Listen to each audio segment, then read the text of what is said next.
Chapter number 4 moving charges and magnetism एक बहुत प्यारा सा चैप्टर है। आपको सच में मजा आ जाएगा इस चैप्टर में, क्योंकि चैप्टर ना तो मैं ये कहूंगा कि आसान है, ना मैं ये कहूंगा कि मुश्किल है। जरा ध्यान दे, बहुत इंपॉर्टेंट टॉपिक आएगा। पहला ही आपका मोस्ट इंपॉर्टेंट टॉपिक, आ जाओ काम की बात, बिल्कुल आराम से पढ़ेंगे। बायो सेवार्ट्स,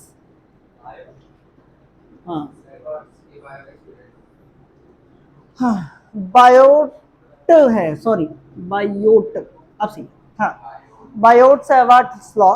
ये दो साइंटिस्ट थे जिन्होंने बेसिकली स्टडी करी किसी भी कंडक्टर की, अगर हमें किसी भी पॉइंट पर इलेक्ट्रिक फील्ड निकालनी हो। जरा ध्यान दीजिए, मैं पहला चैप्टर बार बार लेकर आऊंगा क्योंकि उसी का ही यूज होगा, ठीक है।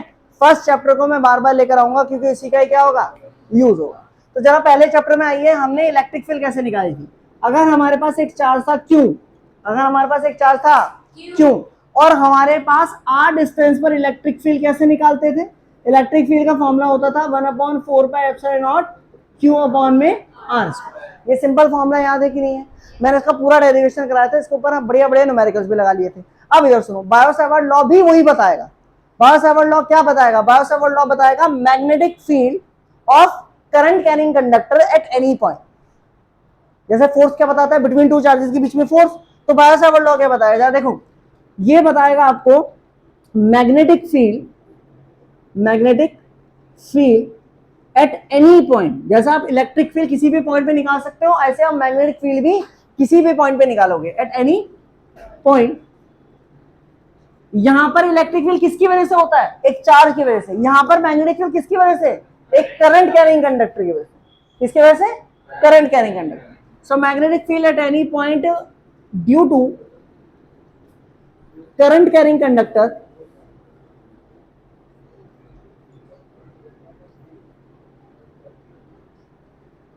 is given as, अब जरा देखो कैसे गिवन है। अब सुनो, अब जरा ध्यान से देना है, यहाँ पर छोटे छोटे रूल्स आएंगे जो आपको अभी परेशान करेंगे, तो अभी समझ लो, आगे दिक्कत नहीं आने वाली। अगर मान लीजिए ये हमारे पास कोई भी एक कंडक्टर है, मान लीजिए कोई एक बड़े कंडक्टर है, छोटा सा हिस्सा हो गया, या फिर मान लीजिए कोई वायर हो गया जिसमें क्या फ्लो कर रही है भाई, मेरे करंट फ्लो कर रही है आई। कितनी करंट फ्लो कर रही है? आई। तो मुझे एक बात बताओ, क्या इसके चारों तरफ मैग्नेटिक फील्ड होगी? मतलब अगर मैं कंपास को इसके पास लेकर आऊं तो क्या कंपास की निडल डिफ्लेक्ट करेगी कि नहीं करेगी? या अगर मैं मेटल के पीस को लेकर आऊं तो क्या वो अट्रैक्ट करेगा कि नहीं करेगा? याद रखिए, जितने भी कंडक्टर आपके घरों में हैं, फिर चाहे वो कूलर हो गया, चाहे वो भाई साहब फैन हो गया, कुछ भी हो गया, वो सब कंडक्टर के चारों तरफ मैग्नेटिक फील्ड बन रही है, लेकिन वो इतनी कम है कि वो आयरन के पीस को खींच नहीं रही। समझ रहे? इस पंखे के चारों तरफ मैग्नेटिक फील्ड है, लेकिन इतनी स्ट्रांग नहीं है कि भाई साहब लोहे को खींच दे कि रॉ वहां चिपक गई, नहीं, इतनी नहीं है जरूर। ठीक, तो सुनो भाई ध्यान से। तो ये हमारे पास एक करंट कैरिंग कंडक्टर है, इसके चारों तरफ मैग्नेटिक फील्ड होगी। लेट्स से अगर मुझे आपसे मैं पूछूं कि इस पॉइंट पर मैग्नेटिक फील्ड निकालनी है, एट पॉइंट पी। जैसे इलेक्ट्रिक फील्ड एक एक पॉइंट पे निकालते थे, याद है? भूल गए? पहले चैप्टर में हम इलेक्ट्रिक फील्ड एक एक पॉइंट पे निकालते थे, ऐसे ही मैग्नेटिक फील्ड भी एक एक पॉइंट पर निकले। बात पल्ले पड़ रही है? यहां पर मैग्नेटिक फील्ड ज्यादा होगी, जैसे जैसे कंडक्टर से दूर जाएंगे मैग्नेटिक फील्ड कम होती जाएगी। क्या बात पल्ले पड़ रही है? बिल्कुल पहला चैप्टर है, मैं बार बार कह रहा हूं, ये चैप्टर उसको आसान लगेगा जिसका पहला चैप्टर क्लियर है बिल्कुल। ठीक, आ जाओ। तो ये पॉइंट है पी, यहां पर करंट जा रही है आई। तो लेट से वो पॉइंट जो है वो आर डिस्टेंस दूर है। कितना डिस्टेंस दूर है मैंने? आर। तो जो मैग्नेटिक फील्ड होगी वो कैसे, किस किस पर डिपेंड करेगी वो देखो। अगर मान लो मैं यहाँ पर एक बहुत ही छोटा सा एक एलिमेंट ले लूं, ये हमने ले लिया डीएल लेंथ का। कितने लेंथ का भाई मैंने? डीएल लेंथ का छोटा सा हिस्सा ले लिया ना मैंने। तो मुझे एक बात बताओ, इस छोटे से हिस्से की वजह से एक छोटी सी मैग्नेटिक फील्ड बनेगी यहाँ पर। तो जरा बताना वो छोटी सी मैग्नेटिक फील्ड किस किस पर डिपेंड करेगी? D B. अच्छा बी बोले तो क्या? बी बोले तो मैग्नेटिक फील्ड। बी बोले तो क्या? मैग्नेटिक। इलेक्ट्रिक फील्ड का सिंबल क्या होता था? ई। मैग्नेटिक फील्ड का सिंबल होगा बी। क्लियर? क्या इसका कोई रहस्य है? कोई रहस्य नहीं है। इसके नाम पे रख दिया होगा। नहीं, इसका कोई रहस्य नहीं है, ये ऐसे ही ये टेस्ला ने अपना मतलब बी से यूज करा था, इसका कोई रहस्य नहीं है। याद रखिएगा, आप किसी से भी यूज कर सकते हैं। अगर आप और कोई हायर बुक्स को पढ़ोगे तो वहां पर ए से एम से सबसे लगा रखा है। क्लियर? कोई नहीं, मुझे बी से आदत है ना इसमें। चलो भाई, मुझे आदत है, तुम्हारे लिए मैं अपनी आदत बदल दूं? हाँ भैया। तो डी बी ये हमारी क्या है? Magnetic field due to DL element. Magnetic field due to DL. इस छोटे से कंडक्टर की वजह से यहाँ पर बहुत ही छोटी सी क्या होगी, मैग्नेटिक फील्ड प्रोड्यूस्ड, जनरेट होगी। हाँ, सो डीवी की अगर मैं बात करूं वो किस किस पे डिपेंड करेगा, क्या फ्लोइंग करंट पे डिपेंड करेगा कि नहीं करेगा। जितनी ज्यादा करंट उतनी ज्यादा मैग्नेटिक फील्ड। 100 एम्पियर की करंट मैग्नेटिक फील्ड, 50 एम्पियर की करंट और मैग्नेटिक फील्ड, 100 एम्पियर की करंट फूक गया पैसा मैग्नेटिक फील्ड। क्या बात पल्ले पड़ रही कि नहीं पड़ रही। Higher the current flowing in the conductor, higher the magnetic field generated या produced around the conductor. In Hindi मैं ये कह रहा कि अगर करंट ज्यादा होगी तो कंडक्टर के चारों तरफ मैग्नेटिक फील्ड भी अब आया ना ज्यादा। पहली और किस पे डिपेंड करेगा, लगाओ दिमाग लगाओ, डीबी आर पर, लेकिन डायरेक्टली या इनवर्सली, इनवर्सली। और इनवर्सली कैसे हो रहा है, स्क्वायर वाला। मतलब अगर मैं दूर जाता रहा तो क्या मैग्नेटिक फील्ड घटेगी या बढ़ेगी, घटनी चाहिए, चाहिए कि नहीं चाहिए, पक्की बात है। चलो और बताओ। हाँ बहुत बढ़िया भाई साहब, देख रहे हो अकलमंद हो रहे मेरे साथ। डीएल मतलब कि जितना ज्यादा जितना बड़ा कंडक्टर होगा उतनी ज्यादा मैग्नेटिक फील्ड बनेगी। अभी तो हम इस डीएल वाले पे फोकस कर रहे हैं। अगर मान लो इतना बड़ा कंडक्टर हुआ तो और ज्यादा मैग्नेटिक फील्ड प्रोड्यूस करेगा, इतना सा कंडक्टर हुआ तो। हाँ है ना, रहा है ना भाई साहब, मर गए के। और कछू बचा है क्या, और कछू बचा है के, वो तो कांस्टेंट के रूप में आएगा। एक चीज और है यहां पर, साइन थीटा। कौन सा थीटा भाई मेरे, ये थीटा, ये थीटा किसके बीच का एंगल, जरा देखो। क्या यहाँ पर आपको आई दिख रहा है, ये इसको ध्यान समझाइए। क्या यहाँ पर आपको करंट दिख रही है, क्या यहाँ पर आपको एक ये पोजीशन वेक्टर, ये वेक्टर था आर वेक्टर, वहां पर भी कूलम्ब्स वेक्टर था, याद करो। क्लियर, क्या इन दोनों के बीच में एंगल दिख रहा है, याद रखिए थीटा किसके बीच में, बुद्धि खोल लो पीछे बैठ रहे हो, देखेंगे थीटा किसके बीच का एंगल है, angle between current, angle between current and position vector. और पोजीशन वेक्टर किसका है, from conductor to that point in which magnetic field will be determined. समझ गए, अबे तो वही तो बोला, उस पॉइंट पर, जिस पॉइंट पर मैग्नेटिक फील्ड निकालनी है वहां से आर जो आप पोजीशन वेक्टर डालोगे कंडक्टर से, वो हमारे क्या होगा, आर वेक्टर। तो आर और आई के बीच में जो आपको एंगल दिखेगा उस एंगल को आप क्या कहोगे, थीटा है। नहीं आगे बढ़ गया। और साइन क्यों ले आ गया उसकी वजह है, मैं अभी आपको आगे बताऊंगा, टेंशन ना लीजिए। क्या ये सारी चीजें हो सकती हैं कि नहीं हो सकती, देखो आई पे डिपेंड कर रहा है, समझ में आ गया, आर पे डिपेंड कर रहा है, डीएल पे डिपेंड कर रहा है, थीटा पे भी डिपेंड करेगा, थीटा पर भी डिपेंड करेगा। इतनी बात समझ में आई। अब सुनो, अगर मैं इन सब चीजों को कंबाइन कर दूं तो भैया क्या अपना एक फॉर्मूला बनेगा कि नहीं बनेगा, DB is directly proportional to I DL sine theta upon में R square, I DL sine theta upon में आर स्क्वायर। अब भैया डायरेक्टली प्रोपोर्शनल साइन हटेगा तो क्या आएगा, कांस्टेंट आएगा। इलेक्ट्रिक फील्ड वाले में 1/4 पाई एप्सिलॉन नॉट आया था कि नहीं आया, यहां पर भी कुछ ऐसा ही आएगा लेकिन कुछ अलग सा। जरा देखो क्या आएगा, यहां पर आएगा हमारा ये dB is equal to mu naught upon में 4 पाई। याद रखिए 1/4 पाई तो रहेगा ही रहेगा, नीचे एप्सिलॉन नॉट था, यहां पर ऊपर आएगा म्यू नॉट, यहां पर ऊपर क्या आएगा, म्यू नॉट, और यहां पर बनेगा आपका आइडियल साइन अपॉन में आर स्क्वायर। बेटा ये आपका बायो सेवार्ट लॉ है। यहां पर मैं आपको म्यू नॉट के बारे में थोड़ी चर्चा कर लेंगे। म्यू नॉट को हम कहते हैं परमिबिलिटी, नॉट परमिटिविटी, परमिबिलिटी। ठीक,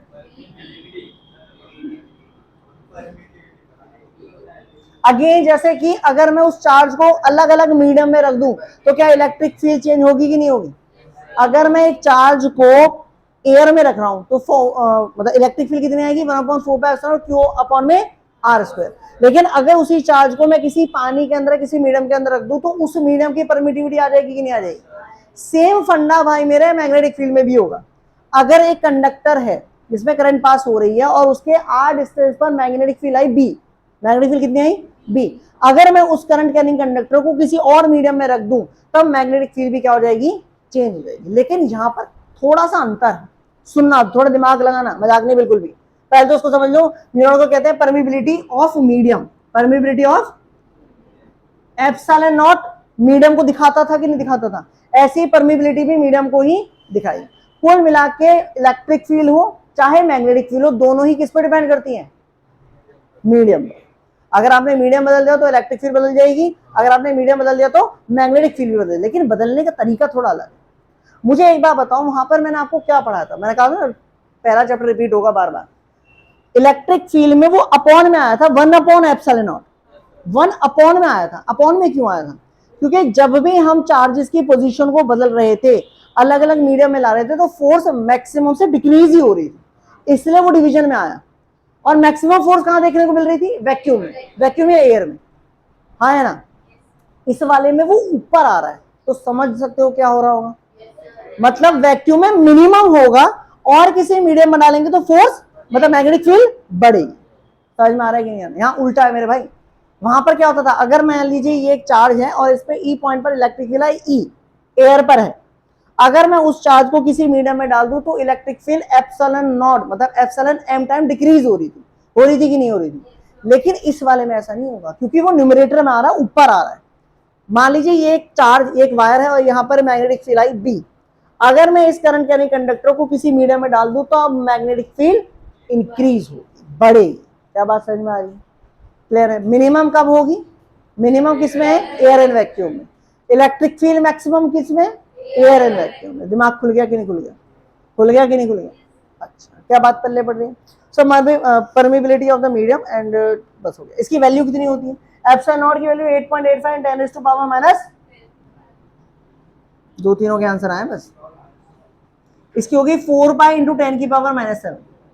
यूनिट क्या होगी? 4 पाई, सही से बेटा, 4 पाई इंटू 10⁻⁻, का याद रहेगी वैल्यू। म्यू नॉट की वैल्यू, अरे यार पहले काटा पीटी कर ले। 4 पाई, सही है। अरे बाद में थोड़ा यूनिट की चर्चा कर लेते हैं, आ जाओ। मैग्नेटिक फील्ड की यूनिट, इलेक्ट्रिक फील्ड की यूनिट क्या थी? न्यूटन पर कूलम, बस। न्यूटन ऐसा करे बेटा, कर ले बस, ठंडी हो जा तू पहले कर। ओके, इलेक्ट्रिक फील्ड की यूनिट थी न्यूटन पर कूलम। मैग्नेटिक फील्ड की यूनिट क्या होगी? टेस्ला। मैग्नेटिक फील्ड की यूनिट क्या है भाई मेरे? टेस्ला। टेस्ला साइंटिस्ट, तस्ला नहीं, तस्ला।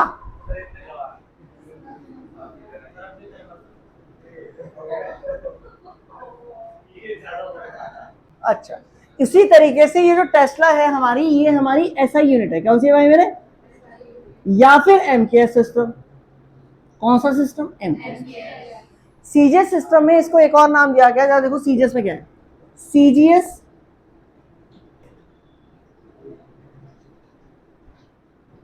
सीजीएस यूनिट है गॉस।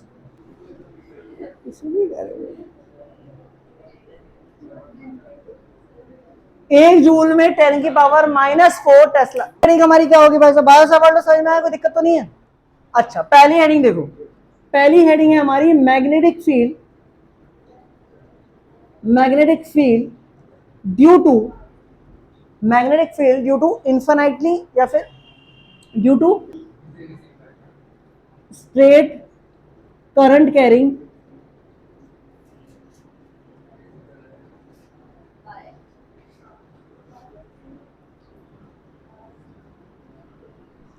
चलो भाई, पहला टॉपिक सुने जरा ध्यान से, थोड़ा सा लॉजिकली और स्मार्ट वर्क करेंगे अपन। Magnetic field due to straight current carrying conductor. जरा मुझे बताएंगे कंडक्टर कैसा है? स्ट्रेट है मतलब एक वायर टाइप, या एक सिलेंड्रिकल, एक पतला सा वायर हो गया, कुछ इस तरीके से, कुछ ऐसे। ये हमारा क्या हो जाएगा बेटा? एक वायर हो जाएगा एल लेंथ का। अगर भाई मेरे ये हमारे पास एक वायर है जिसकी लेंथ है एल, जिसकी लेंथ कितनी भाई मेरे? एल, ठीक है। ये हो गया हमारा ए, ये हो गया हमारा बी, और किसी भी पॉइंट में, नॉट सेंटर, किसी भी पॉइंट से, मान लीजिए ये एक पॉइंट है हमारा, आर डिस्टेंस पॉइंट पर पी एक पॉइंट है। दिमाग लगाते ना बिल्कुल। ये हमारे पे एक वायर है और किसी भी पॉइंट में, रैंडम मैंने पॉइंट लिया, कोई सेंटर पॉइंट नहीं लिया, मैंने किसी भी पॉइंट से एक पॉइंट ले लिया पी। कितना दूर है वो मेरे? R distance. अच्छा, तो मुझे एक बात बताओ, क्या इस वायर पे अगर इलेक्ट्रिक फील्ड फ्लो कर रही है ऊपर की तरफ या नीचे की तरफ कहीं पर भी, तो क्या इस वायर की मैग्नेटिक फील्ड बनेगी कि नहीं बनेगी? बनेगी। उस मैग्नेटिक फील्ड पी पॉइंट पर भी बनेगी अब वो कितनी होगी, फॉर्मूला देखिए, फॉर्मूला क्या होगा, फॉर्मूला है हमारा B equal to, formula direct याद रखेंगे, इसको अप्लाई करना सीखेंगे, म्यू नॉट आई अपॉन में, याद एक बात और, अपना म्यू नॉट ही चलेगा जैसे वहां पर एप्सिलॉन नॉट चला था, मीडियम को हम नहीं बदले, वो वहीं बदलना था जहां बदल दिया, म्यू नॉट आई अपॉन में 4 पाई आर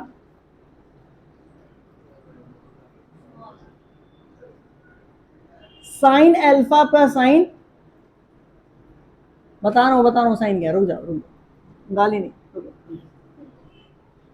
यहां पर अल्फा क्या है, अल्फा है इस एक एंड से एक एंगल अल्फा किसी भी से नहीं है ना, और एक एंड से ये वाला एंगल बीटा। क्या ये बात समझ में आई? ग्राफ को, डायग्राम को अच्छी तरह से देख लो, न्यूमेरिकल तगड़े तगड़े बनेंगे, मैं पहले कह रहा हूं, अपने को न्यूमेरिकल पे फोकस करना है, क्योंकि बोर्ड में जब से लॉकडाउन लगा है और जब से पेपर का सीबीएसई का पैटर्न बदला है, उसने मेन फोकस इसके डेरिवेशन पे करा ही नहीं है, उसने मेन फोकस तगड़े तगड़े न्यूमेरिकल पे करा है। टर्म 1 के एमसीक्यू पेपर में कंपिटेटिव एग्जाम के न्यूमेरिकल्स आए थे, तो अपने को वहां तक फोकस करना है। समझ में आ रही की बात, ये नहीं आ रही? थ्योरी में ज्यादा दिमाग खराब नहीं करना, क्योंकि थ्योरी चैप्टर की बहुत इजी है, तो अपने को थ्योरी पे, डेरिवेशन पर, डेफिनेशन पर दिमाग खराब नहीं करना, अपने को चैप्टर में न्यूमेरिकल बहुत करने हैं, क्योंकि न्यूमेरिकल है भी बहुत ज्यादा, पहले चैप्टर के हिसाब से इसमें न्यूमेरिकल ज्यादा मिलेंगे, छोटे छोटे न्यूमेरिकल, ये ऐसे होगा, वो ऐसे होगा, ये ऐसे होगा, वो ऐसे होगा, तो बात दिमाग की है। समझ में आया? अब सुनो, ये हमारे पास भाई एक वायर है, मान लीजिए हमारे पास वायर है एल लेंथ का, और मैं किसी भी पॉइंट पर, मान लीजिए मैं कोई भी पॉइंट लेता हूं, लेट्स से ये एक पॉइंट ले लिया, ठीक है, ये हमने पॉइंट ले लिया, और इसके आर डिस्टेंस पर इस पॉइंट पर मैग्नेटिक फील्ड निकालनी है। किस पॉइंट पे निकालनी है मेरे? इस पॉइंट पर क्या निकालनी है? Magnetic field. सही भाई साहब, चलो अब कैसे निकालेंगे? ये हो गया हमारा स्मॉल आर, ये हो गया लेंथ इसकी एल, और एक बात है लेंथ का यूज नहीं है इसमें यहाँ पर, तो ये हो गया हमारा आर। उसके बाद एक कोने से एक एंगल, मतलब यहाँ पे ये जो दो कोने होंगे इसके, तो एक एंड से एक एंगल बन रहा है यहाँ पर अल्फा, और एक यहां से बीटा। तो अल्फा बीटा कौन कौन से एंगल है जरा बताएंगे? ये वायर के एंड से उस पॉइंट पर एंगल बन रहे जिस पॉइंट पर मैग्नेटिक फील्ड निकाल। अल्फा बीटा दिख रहा है कि नहीं दिख रहा? अल्फा बीटा क्या है? एंड से, वायर के एंड से उस पॉइंट पर जिस पॉइंट पर मैग्नेटिक फील्ड निकालनी है, वहां पर आपको अल्फा बीटा, दो ही एंगल होंगे यार, वायर की बात कर रहे हैं तो हेडिंग कौन सी चल रही है? State current carrying. तो अगर एक वायर है तो उसमें दो ही एंड होंगे, एक अल्फा होगा, एक कौन सा होगा? बीटा। क्या बात पल्ले पड़ रही है? अच्छा, उसके बाद म्यू नॉट आई, मतलब उसमें कितनी करंट फ्लो कर रही है? आर आपको समझ में आ गया, sign alpha plus sine beta. Formula याद हो गया? फॉर्मूला याद हो गया? ये फिगर याद रखना, मैं बार बार कह रहा हूँ, न्यूमेरिकल्स में बहुत फंसाएंगे आपको, और तगड़ा फंसोगे तुम। 3 या 4 नंबर का बड़ा न्यूमेरिकल आएगा इसके ऊपर आया तो, और वो 100% हार्ड होगा। सिंपल है यार, मनता है यार इस टॉपिक का हार्ड न्यूमेरिकल। ठीक, तो याद रखिए अल्फा बीटा आपको दिख रहे हैं कि नहीं दिख रहे? क्या स्मॉल आर समझ में आ रहा है? क्या करंट समझ में आ रहा है? फॉर्मूला क्या बना? फॉर्मूला याद करेंगे, म्यू नॉट आई अपॉन में 4 pi R sine alpha plus sine beta. Formula याद हो गया? अच्छा, कुछ और छोटे छोटे इसके केसेस ले लेते हैं। केस नंबर 1 आ जाओ, इसी के केस लेते हैं। केस नंबर 1, हाँ, नेग्लिजिबल, थिकनेस का, उसकी लेंथ का, उसके डायमेंशंस का लेना देना नहीं, तो उसका अलग फॉर्म है, वो आगे आएंगे, कंटिन्यू होंगे, उसकी टेंशन ना ले लो। अभी हम वायर की थिकनेस, उसकी डायमेंशंस, मैग्नेटिक, हाँ डायरेक्शन, वेक्टर क्वांटिटी याद रखिए, B is a vector quantity, B is a vector quantity, तो ऑब्वियसली बात है प्लस माइनस होगी। वो डायरेक्शन का रूल्स भी आएंगे भी, right hand screw rule, thumb rule, तो वो सब अभी इसी टॉपिक में बताऊंगा, ठीक है, टेंशन नहीं लेने का बिल्कुल। इधर समझो पहले तो, अरे बता, सबर नहीं है बिल्कुल भी, मेरा सही। आ जाओ, केस नंबर 1, अगर मान लीजिए हमारा वायर इन्फिनिटली लॉन्ग हुआ,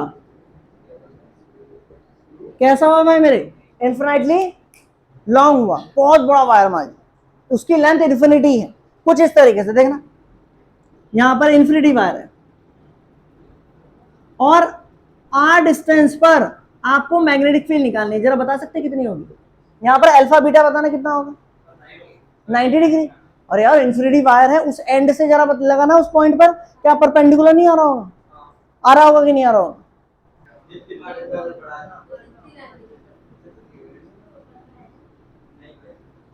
साइन 90 की वैल्यू कितनी होती है?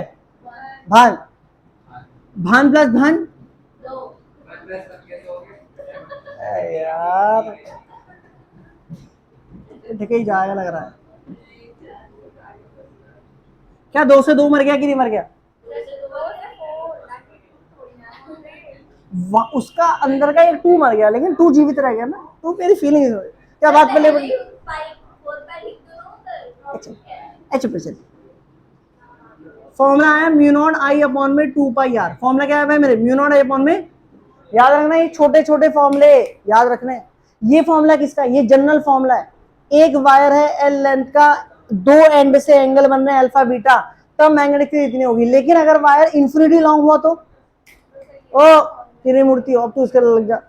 अगर एक वायर इंफिनिटी लॉन्ग हो तब फॉर्मूला ये लगेगा। जरूरी नहीं कि वहां पर टाइम वेस्ट करो, इस चीज का टाइम वेस्ट नहीं करना अपने को, डायरेक्ट फॉर्मूला याद रखेंगे। फॉर्मूला क्या हुआ? म्यू नॉट आई अपॉन में 2 पाई, सही से बोलो। फिर मान लीजिए एक अपना वो है, सुनना भाई,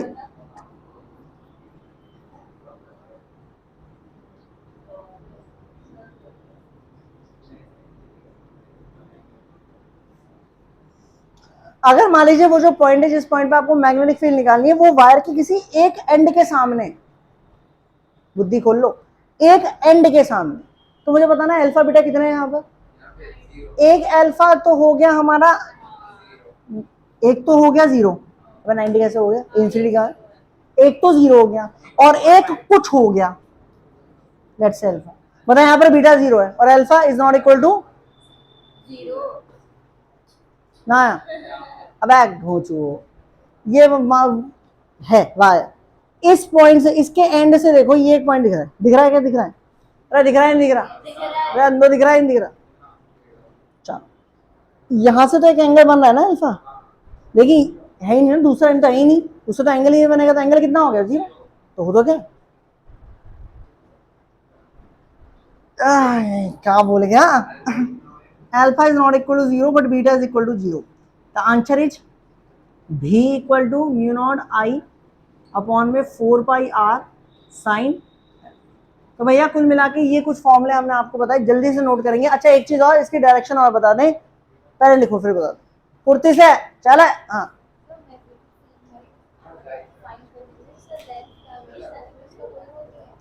स्ट्रेट वायर का ना, इसमें नहीं है, अब वैसे होता है बायो-सावर्ट लॉ से ना, ये फॉर्मूले बायो-सावर्ट लॉ से ही प्रूफ हो रहा है। लेकिन जब उसका डेरिवेशन करते हैं तो एल मर गया और बचा सिर्फ ये, डेरिवेशन दे दूंगा फोर्स की, आएगी इसी चैप्टर में आएगी। तुम दोनों भी अलग बैठना कल से, गाय बिल्कुल कुछ नहीं, अलग बैठ जी, कल से अलग बैठ के बात। कितना खुशी है तुम सबके अंदर।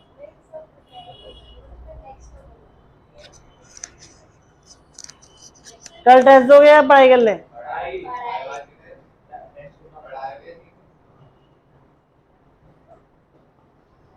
कल पढ़ाई करेंगे और मंडे को टेस्ट होगा, पहले 2 चैप्टर। हाँ सुबह सुबह आ जाना टेस्ट देने।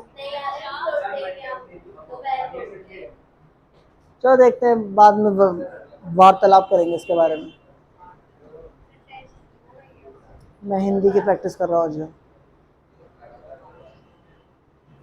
चलिए बेटा हटा दें।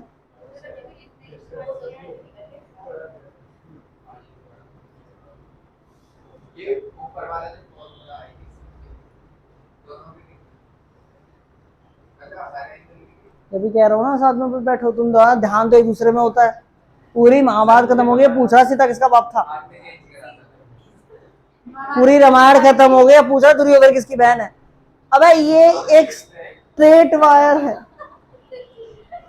क्या हुआ लेटेस्ट बना भी, रामायण वाला तो अभी भी बना था। ये एक वायर है, इसके अल्फा बीटा एंगल बन रहे, उस वायर की मैग्नेटिक फील्ड इतनी होगी। अब अलग अलग उसी वायर के मैंने केस, हाँ चलो भाई प्योर क्यों, क्या है सही है भाई साहब। अच्छा अब भाई साहब अपने को पी पर और क्यू पर मैग्नेटिक फील्ड की डायरेक्शन देखनी है। रूल सुनिए, रूल है हमारा राइट हैंड स्क्रू रूल। बोले तो स्क्रू ड्राइवर रूल, पेचकस सभी ने देखा है, पेचकस से नट भी घुमाया होगा। क्लियर? याद रखिए लेफ्टी भी राइट ही यूज करें। आगे बता रहे हैं बेटा, रुक जा। आ रही है अमेरिका से, आ रही है गुड नाइट। बाय बेटा, आ जाइए बेटा, आ जाइए।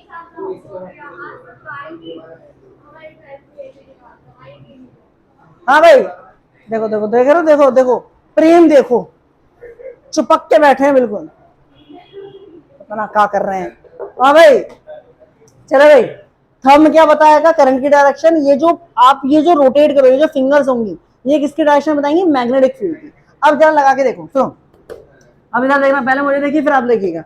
ये हो गई करंट, इसको ओपन करिए, अब स्क्रू घुमाइए, तो इस पॉइंट पे क्या वो स्क्रू अंदर की तरफ जा, या फिंगर्स अंदर की तरफ जा रही है कि नहीं जा रही? मतलब कि इस पॉइंट पर मैग्नेटिक फील्ड होगी इनवर्ड। मैग्नेटिक फील्ड कितनी होगी भाई मेरे? इनवर्ड। अब सुन रहे ध्यान से, चलो फिर समझो। करंट ये रही इनवर्ड, अब घुमाओगे, स्क्रू तो घुमाते रहेंगे ना। अब क्यू पॉइंट पे जरा देखो, बाहर की तरफ आ रहा है कि नहीं आ रहा? तो यहां पर कैसे आ रही है? आउटवर्ड। क्या सिंपल सी बात समझ में आ गई कि नहीं आ गई? ये रहा हमारा वायर, ये रही करंट, ये रहे पॉइंट पी, ये रहा पॉइंट क्यू। पी और क्यू लगाओ करंट, ये रही करंट। पी पॉइंट पे क्या अंदर जा रही है कि नहीं जा रही मैग्नेटिक फील्ड? क्या क्यू पॉइंट पे बाहर आ रही है कि नहीं आ रही? सही है कि नहीं है? सही है कि नहीं है? अब आगे सुनो, इनवर्ड और आउटवर्ड दोनों हमारी जो मैग्नेटिक फील्ड होंगी, या तो इनवर्ड होंगी या क्या होंगी भाई मेरे? आउटवर्ड। तो सिंबल क्या होगा? इनवर्ड का सिंबल हम यूज करेंगे ये क्रॉस, है ना, और आउटवर्ड का सिंबल क्या यूज करेंगे? पल्ले पड़ गया? कोई दिक्कत? B is a vector quantity and for straight current carrying conductor, straight current carrying conductor के लिए हम कौन सा रूल यूज करेंगे? Right hand screw. पल्ले पड़ गया? कोई दिक्कत?